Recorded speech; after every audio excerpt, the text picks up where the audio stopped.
എന്റെ മോള് സുന്ദരിക്കുട്ടിയായല്ലോ, കാണട്ടെ. മാധവ, ഇങ്ങോട്ട് ഞാൻ എന്റെ കൊച്ചു മോളെ അയച്ചത്. ഇപ്പോ ഇവളൊരു പെണ്ണായിരിക്കണു.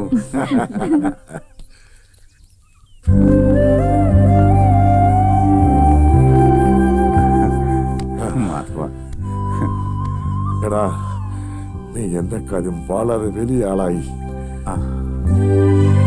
എന്നിട്ടെന്താ ഇതൊന്നും കാണാൻ എന്റെ ഭാനുമില്ലാതെ? ഓ, ഞാൻ മറന്നു. ഗൗതം. സോറി ഗൗതം, നാട്ടിലെത്തിയാൽ ഞാൻ ആകെ ഉലഞ്ഞു പോകും. എല്ലാം മറന്നു. പരിചയപ്പെടുത്തിയില്ല, ഇത് ഗൗതം. ആള് നിസ്സാരക്കാരനല്ല, ബുദ്ധിരാക്ഷസനാ. ഇവനെ തട്ടിയെടുത്തിരിക്കുകയല്ലേ ഒരു അമേരിക്കൻ കമ്പനി. നമസ്കാരം. വന്ന കാലം നിൽക്കാതെ അകത്തേക്ക് ഇരിക്കുക. പിന്നൊരിക്കലാവാം. ഒന്ന് കേറി ഇരുന്നിട്ട് പോവാൻ മോനെ. ഇല്ലെങ്കിൽ ഞാൻ പറഞ്ഞിരുന്നില്ലേ, വെയിറ്റിംഗ് ഫോർ മീ. ഓ, എന്നാൽ അങ്ങനെ ആവട്ടെ. നാളെ ഞാൻ അങ്ങോട്ട് വരാം. ശരി uncle. Okay, bye. Bye Meera. Bye everybody. അവന് ആള് ബിസിയാ. അവന്റെ ഒരു മിനിറ്റിന് ഡോളർ കണക്കിനാ വില.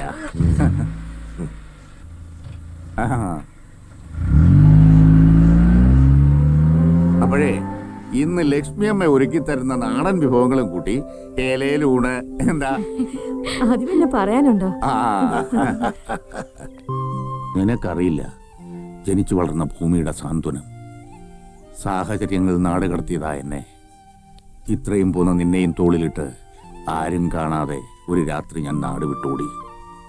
മാധവൻ പോക്കറ്റിൽ തിരികെ തന്ന കുറച്ച് നോട്ടുകൾ മാത്രമായിട്ട്. എനിക്കറിയാം, അച്ഛൻ എത്ര വട്ടം പറഞ്ഞതാ. നിനക്കറിയാം മോളെ, പക്ഷെ കൂടുതൽ ആഴത്തിൽ അറിയണം. മോള് നമ്മുടെ വീട് കണ്ടോ? ഞാൻ പോയിരുന്നു. നിന്റെ അമ്മയെ കണ്ടോ?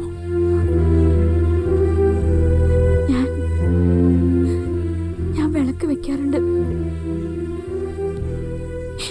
കരയണ്ട.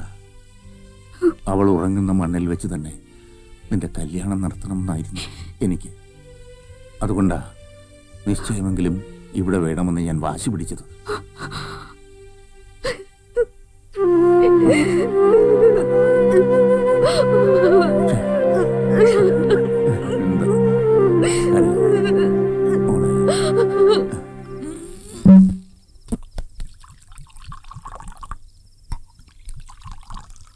അല്ല, കല്യാണത്തിന് സ്പെഷ്യൽ കുറച്ച് കരുതണം. അത് ഞാൻ ഡീസന്റ് ആക്കി തരാം. എങ്ങനെയുണ്ട് സാധനം? സ്വയംഭൻ. സ്കോച്ച് സായിപ്പ് മാറി നിൽക്കും, പക്ഷെ വെടിപ്പായിട്ടൊന്ന് പിടിപ്പിക്കാനുള്ള ചാൻസ് കാണുന്നില്ല. മോള് കണ്ട ചെവിക്കുത്തിന് പിടിക്കും. അവള് മൂത്ത പോലീസാ. അങ്ങനെ ഒരാള് തനിക്ക് ആവശ്യ. ഒരു വടിപ്പേടി അല്ലെങ്കിൽ അയ്യപ്പൻ വിളക്കല്ല, അതിന്റെ അവസാനമുള്ള തീച്ചാട്ടം വരെ നടത്തും. എനിക്ക് അറിഞ്ഞൂടെ. ഒറ്റയ്ക്കല്ലേ ബി കെ? ഒരു പുരുഷായുസ് മുഴുവൻ ഒറ്റയ്ക്ക്. വെട്ടിപ്പിടിക്കാനും സ്വരൂപിക്കാനും ഒറ്റയ്ക്ക്, പങ്കുവയ്ക്കാനും ഒറ്റയ്ക്കാവുമ്പോഴാ ഇവനെ കൂട്ടുപിടിക്കുന്നത്. എല്ലാരും പറഞ്ഞു ഒന്നുകൂടെ കെട്ടാൻ, പക്ഷെ മനസ്സ് സമ്മതിച്ചില്ല. ഉള്ളിലെ മുറി ഉണങ്ങുന്നില്ലടോ. പറ്റില്ലടോ, എന്തൊക്കെ പറഞ്ഞാലും പറ്റില്ല. താൻ പറഞ്ഞത് നേരാ. ഇതൊന്ന് കഴിച്ചു നോക്കൂ, മീരമോളുടെ സ്പെഷ്യൽ ഡിഷ്. കേട്ടോ രാഘവ, തന്റെ കുറുമ്പിക്ക് നല്ല കൈപ്പുണ്യാ. പോലീസ് എത്തിയല്ലോ. അച്ഛൻ പേടിച്ചിരിക്കാ മോളെ. ഇന്ന് ഞാൻ ഒന്നും പറയില്ല. ഇവിടെ ഞാൻ ഒറ്റയ്ക്കല്ലല്ലോ, പിന്നെ സ്വന്തം നാടും. ലൈസൻസ് കിട്ടി. ഒക്കെ നിർത്താൻ പോവാ. ഇവളെ അങ്ങോട്ട് ഏൽപ്പിച്ചിട്ട് വേണം കൂളിയും ജപവും ഈശ്വര വിചാരവും ഒക്കെ ആയിട്ട് എവിടെയെങ്കിലും കൂടാൻ. എന്നാ തുടങ്ങിക്കോ. എല്ലാം ഏൽപ്പിച്ചു കഴിഞ്ഞില്ലേ, ഇനി ചടങ്ങല്ലേ ഉള്ളൂ. ഓ, ഇതാണോ നമ്മുടെ എൻട്രൻസ് തോറ്റ കക്ഷി? വാടോ വാടോ.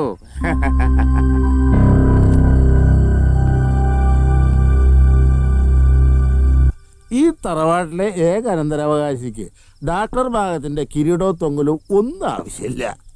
പക്ഷേ ഇക്കാലത്ത് ഉയർന്ന ക്വാളിഫിക്കേഷൻ വേണം നല്ല കരിയർ കണ്ടെത്താൻ. തോറ്റ് നടന്നാ മതിയോ? എന്താ അടുത്ത പരിപാടി? അടുത്ത കൊല്ലം സിവിൽ സർവീസിന് എഴുതണം. തറവാട്ടിലൊരു IAS കാരനായിക്കോട്ടെ എന്ന് വിചാരിച്ചു. ആർക്ക് വേണം IAS? നാട് ഭരിക്കാൻ പോയിട്ട് എന്ത് കിട്ടും? സ്വപ്നം കാണാത്ര തന്നെ. അല്ലെങ്കിൽ എൻട്രൻസ് തോറ്റ ആൾക്ക് സിവിൽ സർവീസ് കൊള്ളാം. അവന് എൻട്രൻസും സിവിൽ സർവീസും ഒന്നും വേണ്ടല്ലോ. ഇന്നാട്ടിലെ ഏത് പുതുപ്പണക്കാരനെയും വിലയ്ക്ക് വാങ്ങിക്കാനുള്ള സ്വത്ത് എന്റെ കൈവശമുണ്ട്. നിനക്കവനെ ബോധിച്ചില്ലെങ്കിൽ പിന്നെന്തിനാ ഓരോന്നും എഴുന്നള്ളിച്ചത്? നിന്റെ മോളെ കെട്ടാനുള്ള യോഗ്യത അവനുണ്ട്, അതറിഞ്ഞാ മതി. നിന്റെ മനസ്സിലിരിപ്പ് കൊള്ളാം.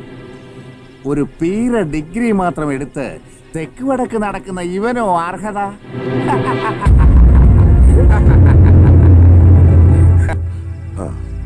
പിന്നെ ഏത് കാര്യമാണ് നമ്മൾ പറഞ്ഞു വന്നത്?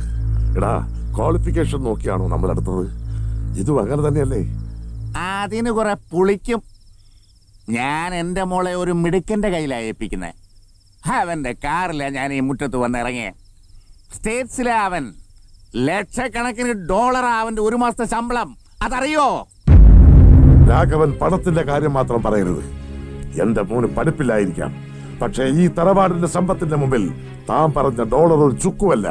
അത് വെറും തോന്നല. ലോകം കാണാത്തവന്റെ ഹുങ്ക. അവന്റെ മുമ്പിൽ ഈ ചെക്കനാരാ? തൃണം, വെറും പുല്ലേ. എന്നാ ആർക്കാന്ന് വെച്ചാൽ കൊണ്ട് കൊടുക്കണോ തന്നെ മോളെ? തനിക്ക് $അല്ലേ വലുത്? മിണ്ടിപ്പോവരുത്. എന്റെ മോളെ ഞാൻ ഇങ്ങോട്ട് വിട്ടതേ അവക്ക് ഏതെങ്കിലും ഒരാളെ കണ്ടെത്തി തരുമെന്ന് കരുതിയല്ല. ഇതൊരു വിശ്വാസവഞ്ചനയാണ്, തരം തണ ചതി. നിർത്ത്. വിശ്വാസവഞ്ചന കാണിച്ചു എന്ന് പറഞ്ഞാൽ ക്ഷമിക്കില്ല. ഇവിടെ ആരും ആരെയും ചതിച്ചിട്ടില്ല, ചതിക്കുകയുമില്ല. തുണച്ചിട്ടേ ഉള്ളൂ. അത് രാഘവൻ അറിയാം. ഈ പറഞ്ഞ് കാട് കയറുക. ഇനി ഒരു അക്ഷരം വിടരുത്. നമ്പിയിരിക്കുക, ഞാനാ പറയണേ. ആര് പറഞ്ഞാലും വേണ്ടില്ല.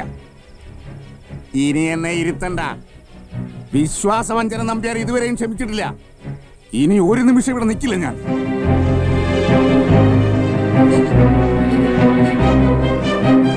നോക്കി നിൽക്കാതെ എല്ലാം എടുത്ത് ഇറങ്ങണേ. എന്താ അച്ഛാ ഇത്? പ്ലീസ് മിണ്ടരുത്. നടക്കണേ. നടക്കാനല്ലേ പറഞ്ഞത്? അച്ഛാ.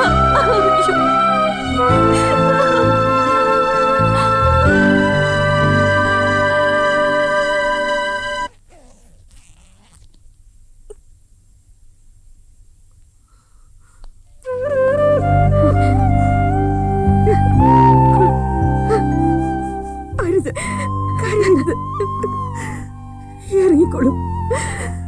അമ്മ മോക്ക് വേണ്ടി പ്രാർത്ഥിക്കാം. അമ്മേ, വിഷമിക്കണ്ട. വരുന്നുണ്ടോ നീ?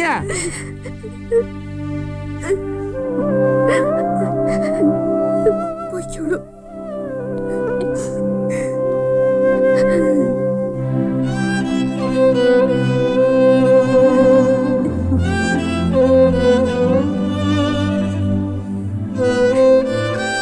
വേണ്ട, പിൻവിളി വേണ്ട. ഒന്നു മാത്രം പറയാം, എന്നോടിത് വേണ്ടായിരുന്നു. വാടകയ്ക്ക് സ്ഥലം കിട്ടാതെയോ കയ്യിൽ പണമില്ലാതെയോ അല്ല ഞാൻ ഇങ്ങോട്ട് വന്നത്. കയറാം.